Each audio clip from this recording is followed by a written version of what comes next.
Hello दोस्तों स्वागत है आपका online YouTube channel Awadh coaching class पे।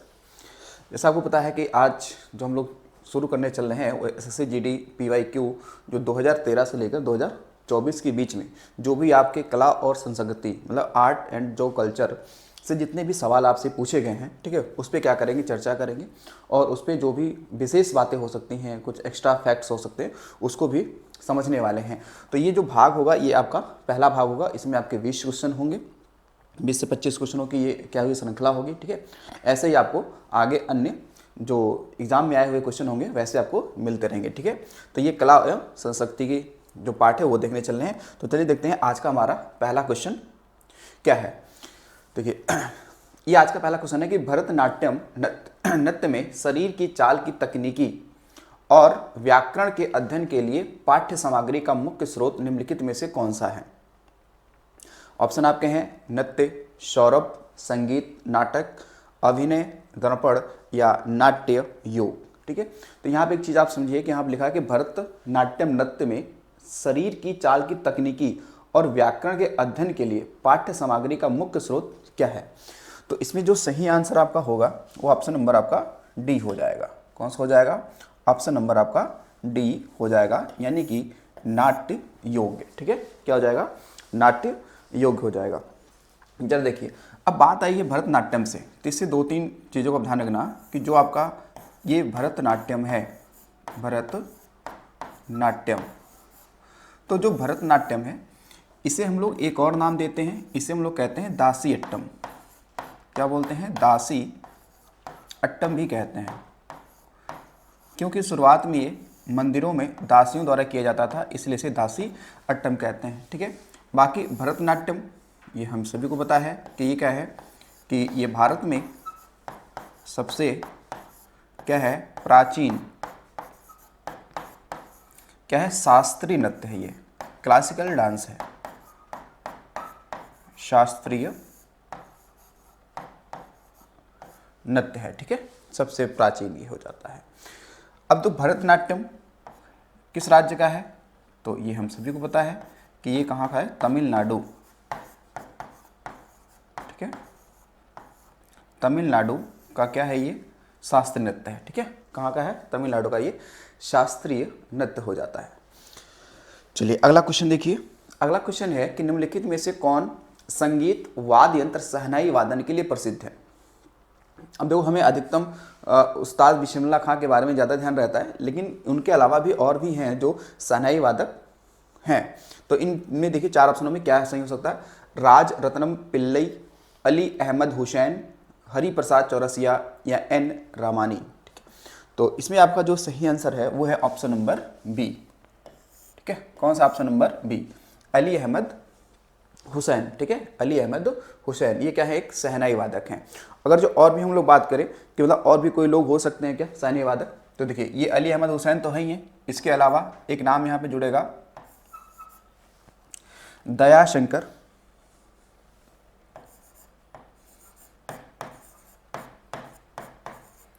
दयाशंकर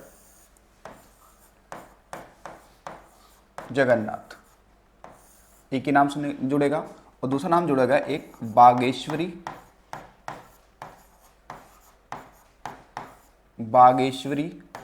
कमर। तो ये जो बागेश्वरी कमर है इनके बारे में ध्यान रखना कि ये एकमात्र महिला शहनाई वादक हैं, ठीक है। इनके बारे में विशेष क्या है कि एकमात्र महिला क्या है, शहनाई वादक है, ठीक है। ये बात तो ध्यान रखना कि एकमात्र महिला शहनाई वादक कौन है, तो है कौन? बागेश्वरी कमर, ठीक है। बाकी जो सबसे बड़ा नाम आता है शहनाई वादकों में वो नाम कौन सा है, तो उस्ताद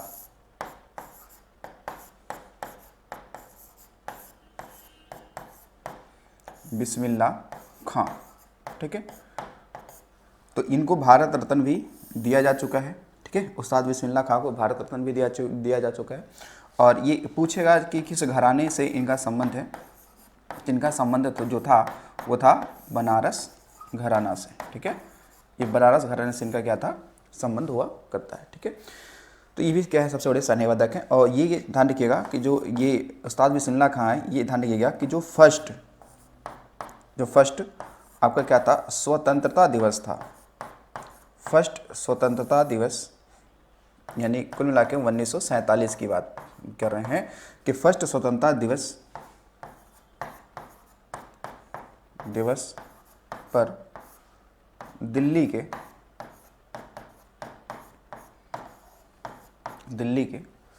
लाल किले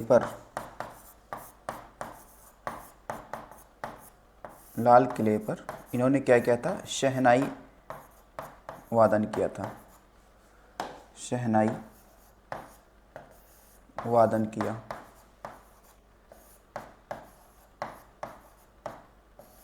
ठीक है, तो ये भी पॉइंट ध्यान रखिएगा।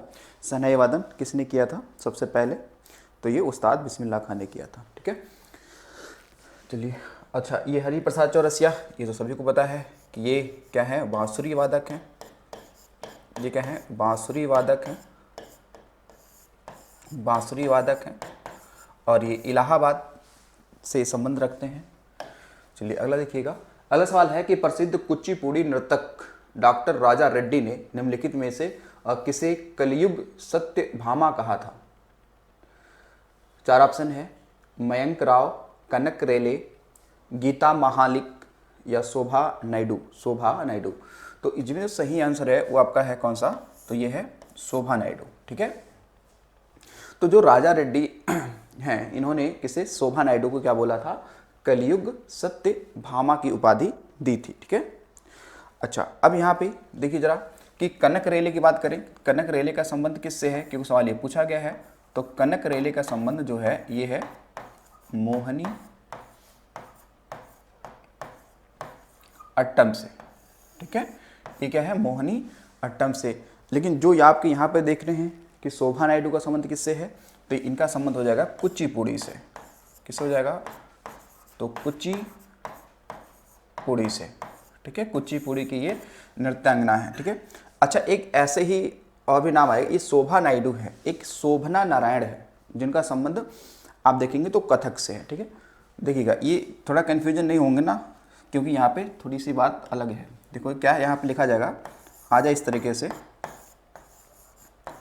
शोभना नारायण। अगर ये पूछे कि शोभना नारायण का संबंध जो है ये है कथक से। ठीक है, ध्यान रखेंगे कथक से। कथक में कहाँ, तो आपका जो जयपुर घराना है वहाँ से इनका संबंध है। ठीक है, जयपुर घराना से। ठीक है, तो शोभना नारायण कथक, शोभा नायडू कुचिपुड़ी। ठीक है, तो ये बात आपको इतनी ध्यान रखनी है। तो बाकी जितने भी रेड्डी टाइटल लगा होगा, जैसे कि सपोज करिए कि जैसे राजा रेड्डी, ठीक है, फिर आ जाएगा आपका पद्मा रेड्डी। ठीक है, या फिर और जितने भी रेड्डी नाम आते हैं, ठीक है, वो सब किस में जुड़ते हैं, तो कुचिपुड़ी वाले में ही जुड़ते हैं। ठीक है, चलिए अगला क्वेश्चन देखिए। अगला क्वेश्चन है कि पंडित रविशंकर, शाहिद परवेज खान, बुद्धादित्य मुखर्जी, अनुष्का शंकर का संबंध भाई किससे है। भाई ये कौन सा वाद्य यंत्र ये बजाते हैं, सरोद, बांसुरी, गिटार या सितार। ठीक है, तो देखिए यहाँ पर आप देखेंगे तो ये एक तो नाम पता चल गया होगा, पंडित रविशंकर से नाम पता चल गया होगा कि ये क्या बजाते हैं। तो ये इसमें सही आंसर क्या हो जाएगा, आपका सितार हो जाएगा। क्या हो जाएगा, सितार हो जाएगा। अब देखिए यहाँ पे कि जो पंडित रविशंकर के बारे में कई बार सवाल बनता है कि पंडित रविशंकर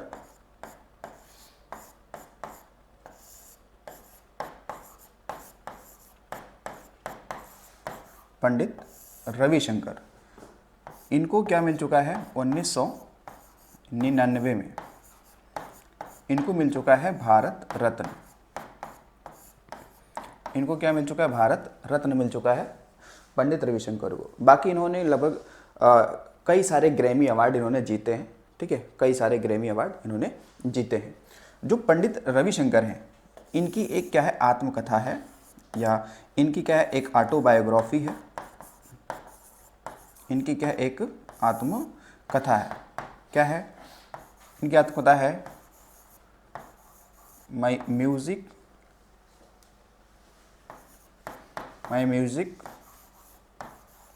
माई लाइफ।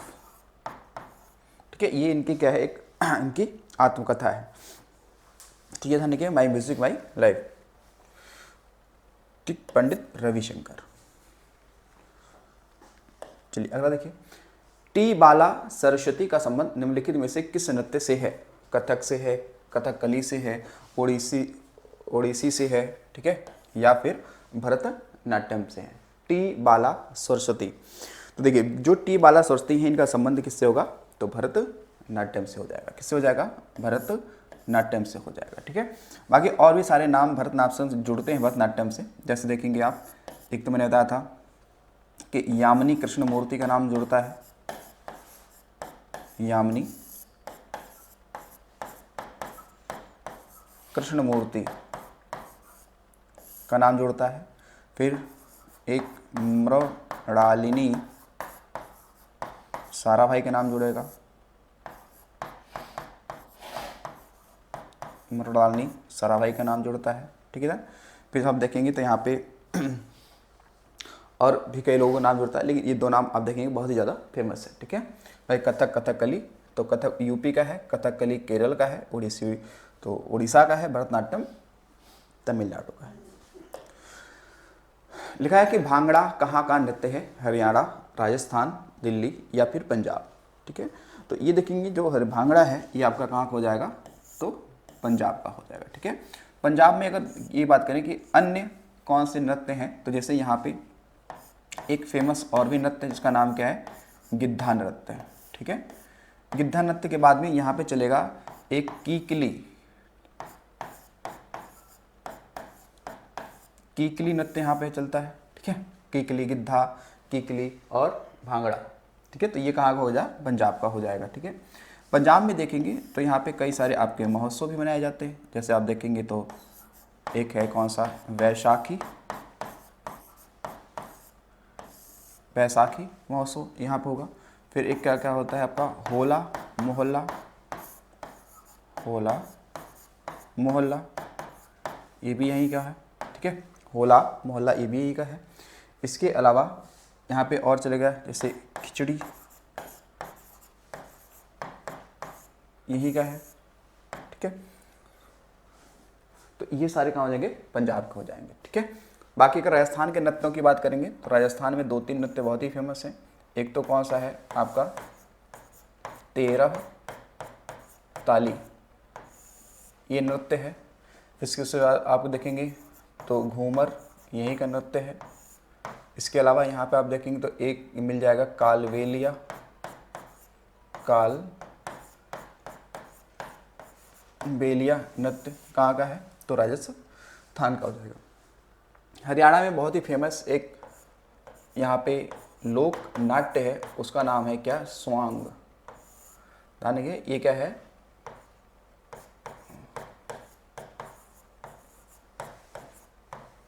लोक नाट्य है। ठीक है, स्वांग। ठीक है, ध्यान रखेंगे स्वांग। ठीक है, लोक नाट्य है। चलिए अगला सवाल देखिए।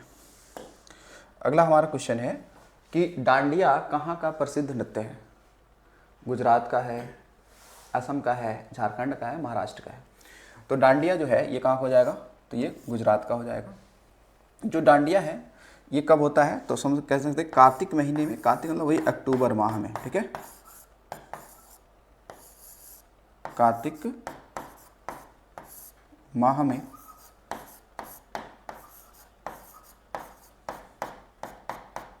नवरात्रि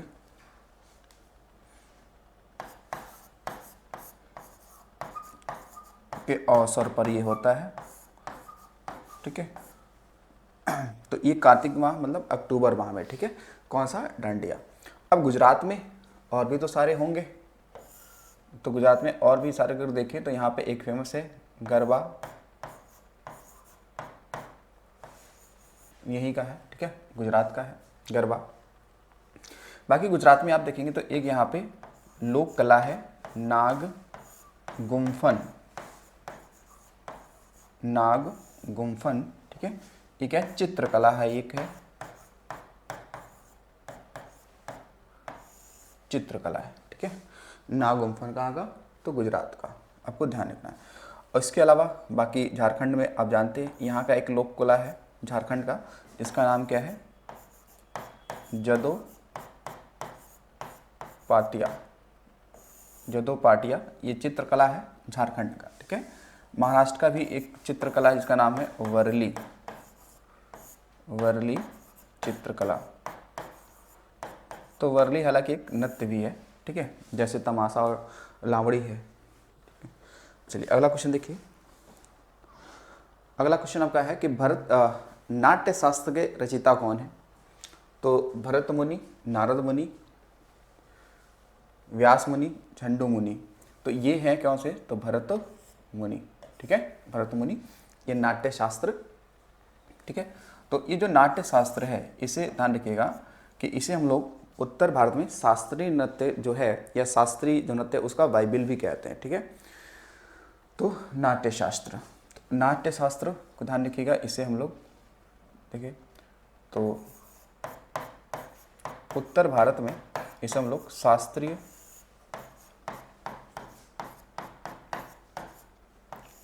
संगीत का क्या कहते हैं, बाइबिल कहते हैं।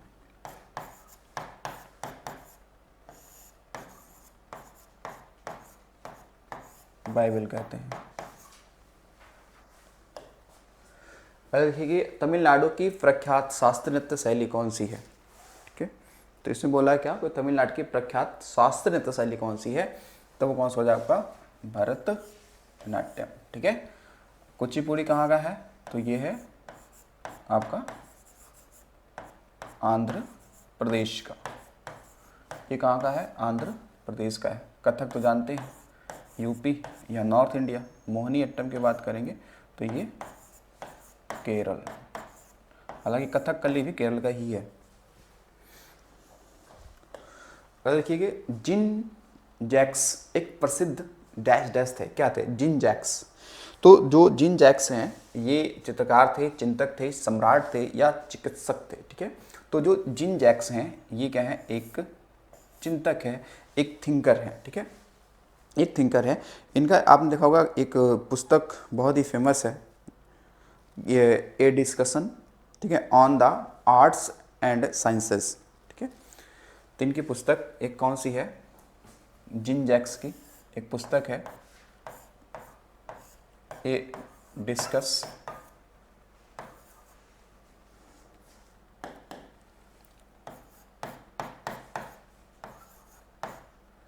ए डिस्कस, ठीक है, ए डिस्कस, और होगा ऑन द आर्ट्स,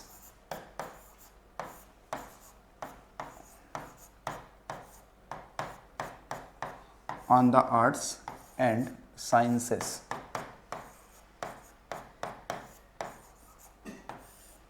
ये इनकी पुस्तक है, जिन जैक्स। चलिए अगला क्वेश्चन देखिए। अगला क्वेश्चन हमारा है कि लावड़ी कौन से राज्य का लोक नृत्य है, बिहार, महाराष्ट्र, गुजरात या राजस्थान। तो लावड़ी जो है ये है महाराष्ट्र का, ठीक है। तो जो ये लावड़ी नृत्य है इसको ध्यान रखिएगा कि महाराष्ट्र में एक जिला पड़ता है सोलापुर, ठीक है। तो ये ध्यान रखिए कि सोलापुर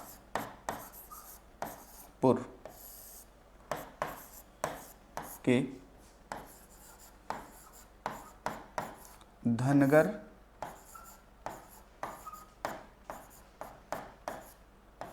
चरवाहों द्वारा, जो सोलापुर के जो धनगर समुदाय के जो चरवाहे हैं वो खासकर वो ये नृत्य करते हैं, कौन सा, लावड़ी, ठीक है। बाकी उसके अलावा महाराष्ट्र में देखेंगे तो यहाँ पर और भी मिल जाएंगे, जैसे कि तमाशा यहीं का है, इसके बाद में कोली नृत्य यहीं का है। इसके अलावा यहाँ पे आप देखेंगे तो तमाशा, लावड़ी और एक आपका हो जाएगा वर्ली, ठीक है, वर्ली, ठीक है, ये महाराष्ट्र का हो जाएगा, ठीक है। बाकी काला घोड़ा जो महोत्सव है ये भी महाराष्ट्र का ही है, बहुत ही प्रसिद्ध है, ठीक है। उसके अलावा आप देखेंगे बिहार में अगर लोक नृत्यों की बात करेंगे तो यहाँ पे बहुत ही फेमस एक है जटिन लोक नृत्य यहाँ का फेमस है। इसके बाद में यहाँ पे एक विदेशिया लोक नृत्य बहुत ही फेमस है, ठीक है। इसके अलावा गंगिया लोक नृत्य यहाँ का है, ठीक है।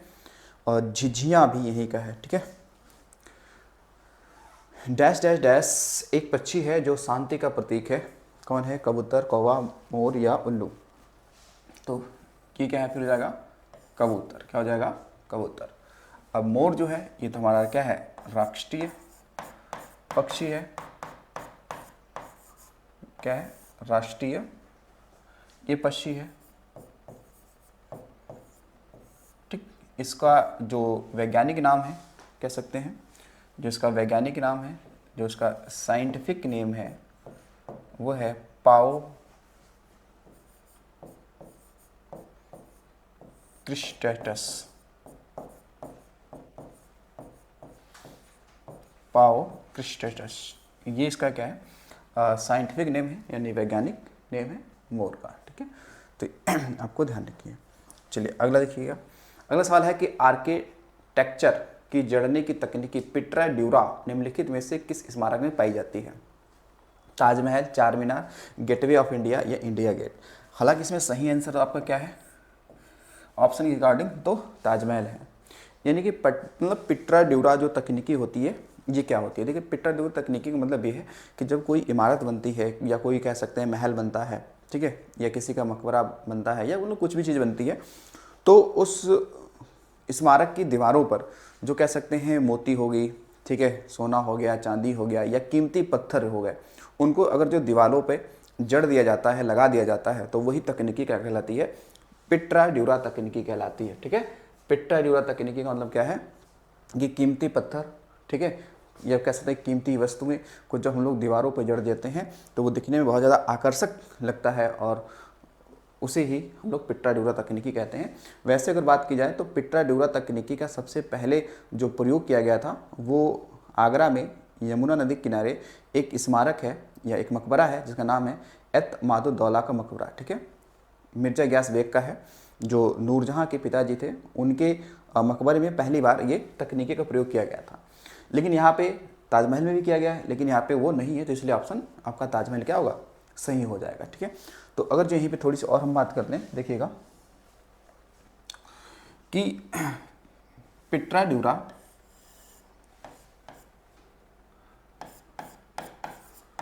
ड्यूरा तकनीकी सर्वप्रथम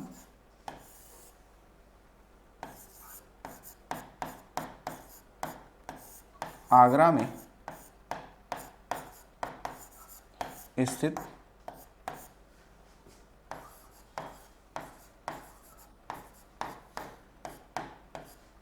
नूरजहाँ के पिता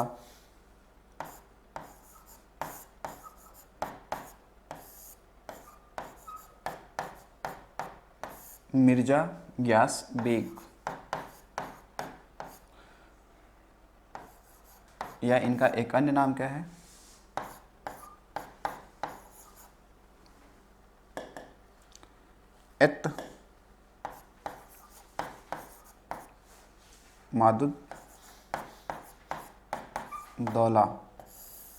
एतमादुद्दौला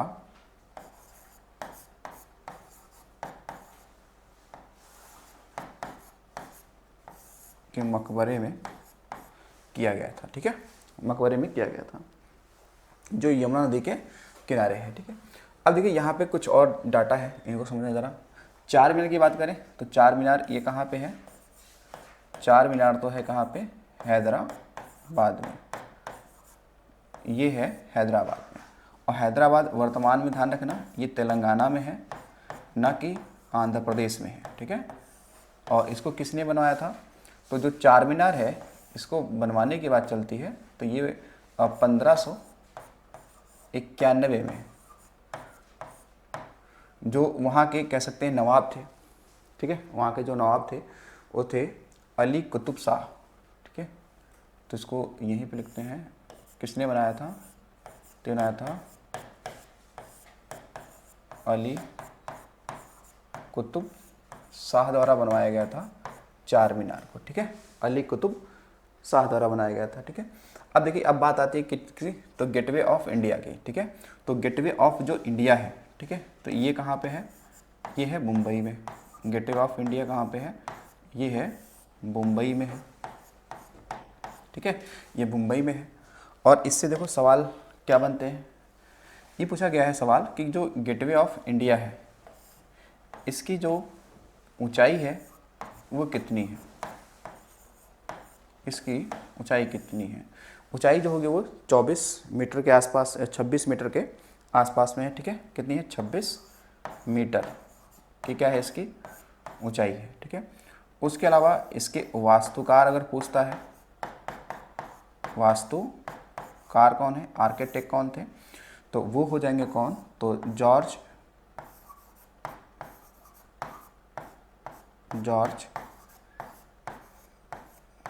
वीटेट। कौन हो जाएंगे, जॉर्ज वीटेट, क्योंकि उस समय मुंबई के जो गवर्नर थे, ठीक है, जो उस समय जो यहाँ के क्या थे, गवर्नर थे, खासकर उनके द्वारा ये शुरू कराया गया था, ठीक है, जिसका नाम था सिडेनहैम क्लार्क, ठीक है। वास्तुकार तो ये हो जाएंगे, ठीक है, लेकिन उस समय इसको बनवाया किसने था, तो ध्यान रखिएगा कि जो मुंबई के उस समय तत्कालिक क्या थे, गवर्नर थे, मुंबई के तत्कालिक यानी उस समय के जो गवर्नर थे, जिनका नाम था जॉर्ज सिडेनहैम क्लार्क, ठीक है। तो इन्होंने बनवाया था, कब बनवाया था इसको, तो 1924, ठीक है, 1924 में इसका क्या कराया था, निर्माण कराया था, ठीक है, 1924 में। तो ये गेटवे ऑफ इंडिया को बनवाया गया था, ठीक है। इसके अलावा अब यहाँ पे देखो इंडिया गेट की बात चलेगी, तो इंडिया गेट तो ये तो कहाँ पे है, नई दिल्ली में है।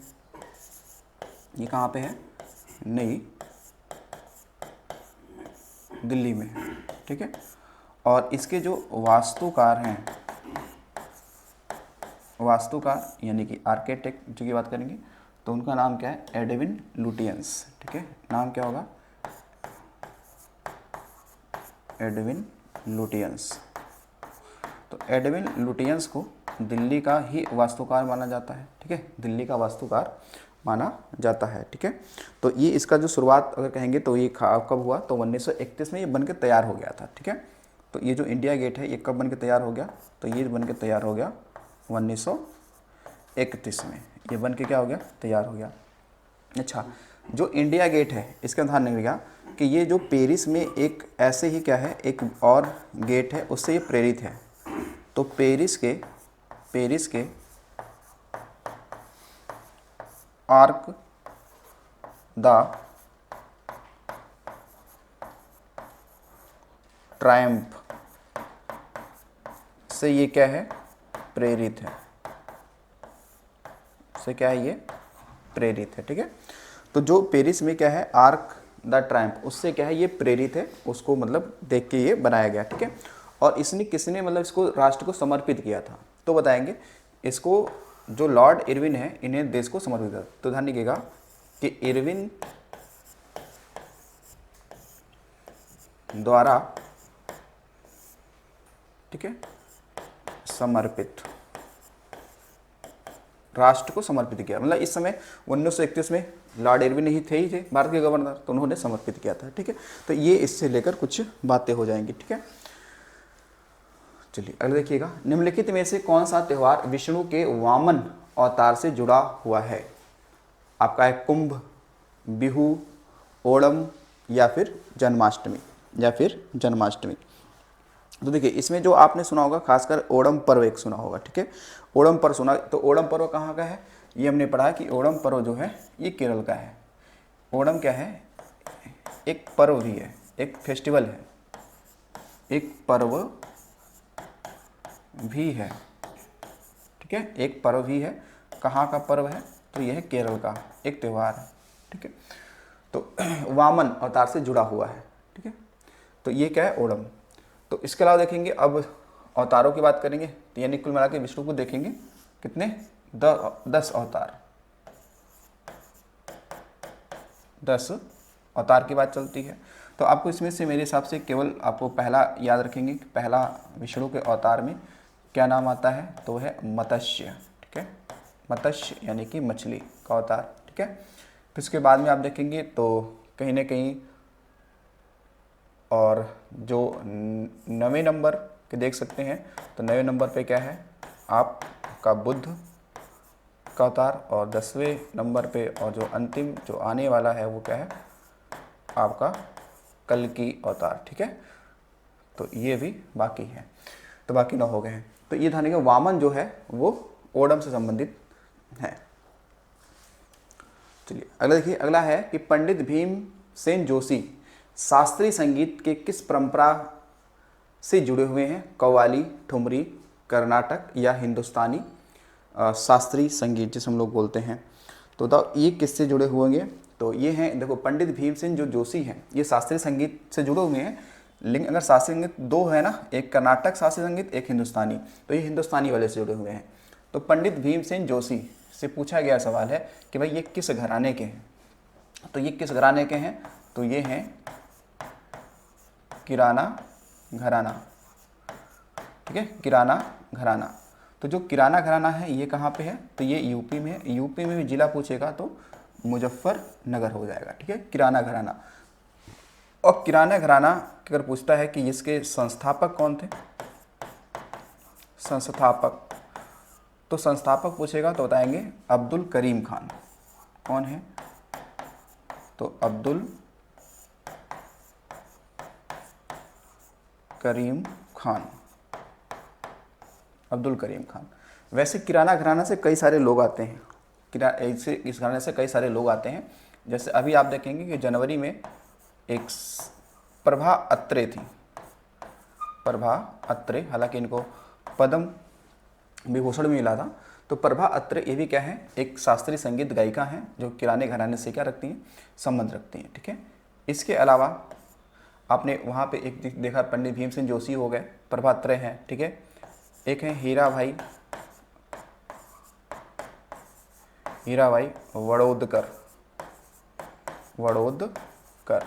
ठीक है, फिर एक नाम आएगा गंगूबाई हंगल, गंगूबाई हंगल। तो ऐसे और भी सारे नाम आएगा, एक सुरेश वड़ोदकर हो जाएंगे। ठीक है, ऐसे कई सारे नाम आएंगे।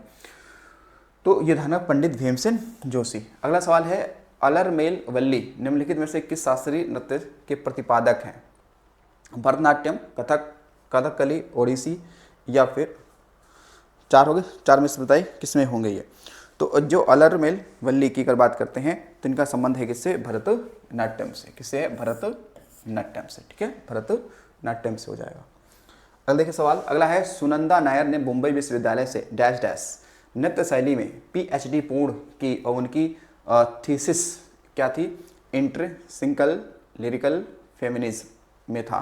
तो क्या है कि मोहिनीअट्टम, कुचिपुड़ी, भरतनाट्यम, कथकली। यानी कि सुनंदा नायर का जो संबंध है वो किससे है? मोहिनीअट्टम से है, कुचिपुड़ी से है, भरतनाट्यम से है या फिर कथकली से है। ठीक है, सुनंदा नायर का संबंध किससे हो जाता है? मोहिनीअट्टम से हो जाता है। ठीक है, मोहिनीअट्टम से हो जाएगा सुनंदा नायर। निम्नलिखित में से कौन सा नृत्य मध्य प्रदेश के मालवा क्षेत्र के ग्रामीण इलाकों में महिलाओं द्वारा किया जाता है? पढ़ियनी, मटकी नृत्य, थिरियट्टम, डांडिया नृत्य। तो देखिए ये क्या जाता है, कौन सा है? वो है मटकी नृत्य। ठीक है, कौन सा है? मटकी नृत्य। एक चीज और ध्यान रखिएगा कि अगर पूछे कि मटकी नृत्य किस शास्त्रीय नृत्य का एक प्रमुख आकर्षक दृश्य है, तो वो फिर कुचिपुड़ी का हो जाएगा। ठीक है ना, कुचिपुड़ी में भी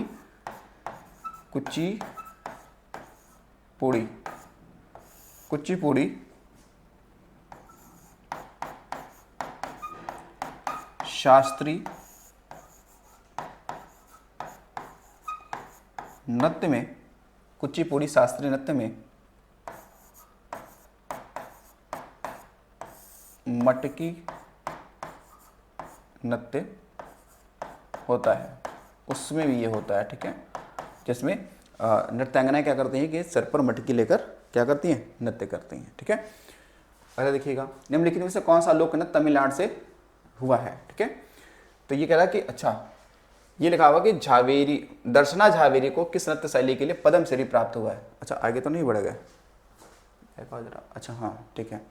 निम्नलिखित में से कौन सा लोक नृत्य तमिलनाडु राज्य से संबंधित है? घपाल, लावड़ी, भांड या कुम्मी? तो ये कुम्मी है, ठीक है। अगला देखो, दर्शना झावेरी को किस नृत्य शैली के लिए प्रथम श्री प्राप्त हुआ था? मणिपुरी, लावड़ी, कथकली, कथक? तो ये तो फेमस है किसके लिए? झावेरी बहने मणिपुरी के लिए, ठीक है, मणिपुरी के लिए ये बहुत ही फेमस है।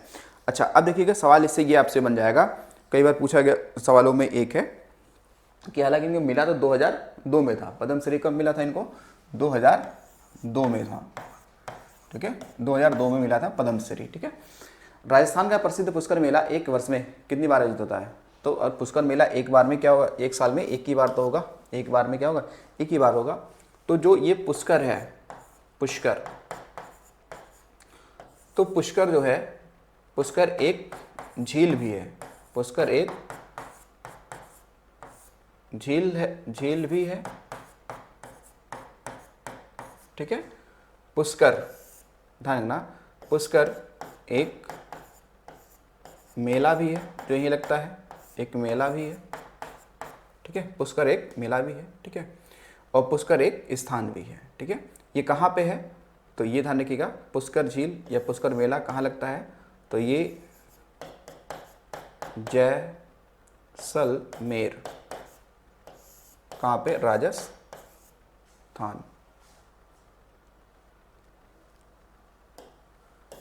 इसको आप ऐसे ध्यान रखो कि ये कहाँ पे है पुष्कर, जो ऊँटों का मेला भी फेमस लगता है, तो ये कहाँ पे? राजस्थान, कहाँ पे? राजस्थान, ठीक है। तो ये एक बार में एक होता है। उसके अलावा पुष्कर में ही क्या है? ब्रह्मा जी का एकमात्र मंदिर है, ठीक है।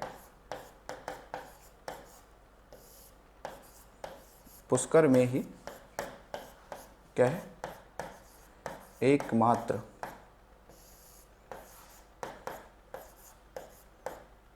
ब्रह्मा जी का क्या है? मंदिर है, मंदिर है ये, ठीक है। तो इस चीज़ को आप ध्यान रखेंगे। चलिए अगला सवाल देखिए। अगला सवाल है कि निम्नलिखित में से किस बिहू को रोंगाली बिहू के नाम से भी जाना जाता है? माघ बिहू, भोगाली बिहू, बुहाग बिहू या कोंगाली बिहू, ठीक है। इसमें किसके जाना जाएगा? देखिए आपने वैसे आंसर तो आपका तीसरा सही है। हम देखा कि एक साल में बिहू 3 बार होता है, ठीक है ना। एक वर्ष में जो बिहू है वो कितनी बार होता है? 3 बार होता है। कितनी बार होता है? 3 बार होता है, ये ध्यान रखना। अगला सवाल है, लोक नृत्य चिराव मुख्य रूप से किस भारतीय राज्य संबंधित है? बिहार, उड़ीसा, गोवा, मिजोरम? तो ये है किससे? मिजोरम से, क्योंकि मिजोरम में एक क्या है? चपचारकूट क्या होता है? महोत्सव। चपचारकूट महोत्सव के दौरान कौन सा नृत्य किया जाता है? बांस नृत्य किया जाता है, ठीक है। तो इस चिराव लोक नृत्य को बांस नृत्य भी कहते हैं, बांस नृत्य भी कहते हैं इसे, ठीक है, ध्यान रखिए। अगला सवाल देखिए, कलामंडलम कल्याणकुट्टी अम्मा को डैश डैश में उनके कार्यों के लिए प्रसिद्ध और पहचान मिली है। किसके लिए मिली है भाई? कुचिपुड़ी के लिए, ठीक है, मोहिनी अट्टम के लिए, सत्रिया के लिए या रचनात्मक नृत्य के लिए? किसके लिए मिला है? तो देखो ये क्योंकि इनका संबंध ही किससे? मोहिनी अट्टम से, तो इसके लिए। और आज का देखिए अंतिम सवाल क्या है? त्रिपुरा की खारची मेला, खारची पूजा में कितने देवताओं की पूजा होती है? 9, 8, 14 या 13? तो ये होते हैं कितना? 14 देवताओं की क्या होती है? पूजा होती है। इस चीज़ का ध्यान रखिएगा कि ये होता, अच्छा पूजा होता कब है? तो ये लगभग आप देखेंगे जुलाई या अगस्त में होता है, ठीक है। ये पूजा कब होता है? जुलाई व अगस्त में, ठीक है। अमावस्या के 8वें दिन, ठीक है। तो ये आपके कितने क्वेश्चन हो गए? टोटल हो गए 25, ठीक है। तो आई होप आप चीज़ें समझ में आई होंगी, ठीक है। तो आज के लिए इतना ही, देखेंगे 25 क्वेश्चन मिलेंगे अगले वीडियो में, ठीक है। तो इतना ही, थैंक्स फॉर वॉचिंग।